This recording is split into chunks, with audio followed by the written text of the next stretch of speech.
আসসালামু আলাইকুম। আরও একটি নতুন ভিডিও নিয়ে আমি হাজির হলাম। একে ব্লগ পক্ষ থেকে আপনাদেরকে জানাচ্ছি শুভেচ্ছা অভিনন্দন। আমি একটি ঐতিহাসিক স্থানে আছি।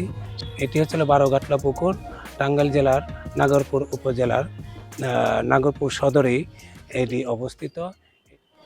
এই ঐতিহাসিক উপেন্দ্র সরোবরটি স্থানীয় লোকেরা বারোঘাটলা দিঘিও বলে থাকেন।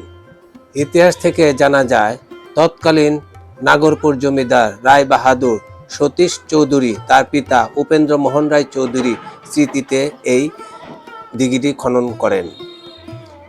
এই দিঘিটি প্রায় 11 একর জুড়ে অবস্থিত। দিঘিটির চারপাশে প্রাকৃতিক সৌন্দর্যের এক অপূর্ব লীলাভূমি। এই দিঘিটির প্রজাদের সুপেয় পানি কষ্টের লাঘবের জন্য জমিদার রায় বাহাদুর এটি খনন করেন। এই দিঘির চারপাশে সুপ্রশস্ত 12টি ঘাটলা রয়েছে, যার কারণে এটির নাম হয় বারোঘাটলা দিঘি। আরও উল্লেখ্য আছে, এই দিঘির পানি সবসময় স্বচ্ছ থাকার জন্য তলদেশে 6টি সুগভীর ইন্দিরা বা কুয়া খনন করা হয়েছিল।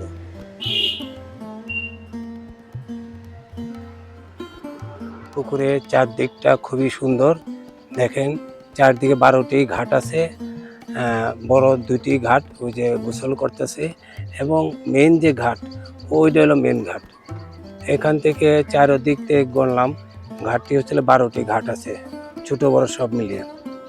এই পুকুরে একটা বৈশিষ্ট্য হচ্ছে, এই পুকুরের চারদিক দিয়ে মানে কি প্রাকৃতিক যে সৌন্দর্য, চারদিক দিয়ে বড় বড় গাছ দেখতেই পারছেন।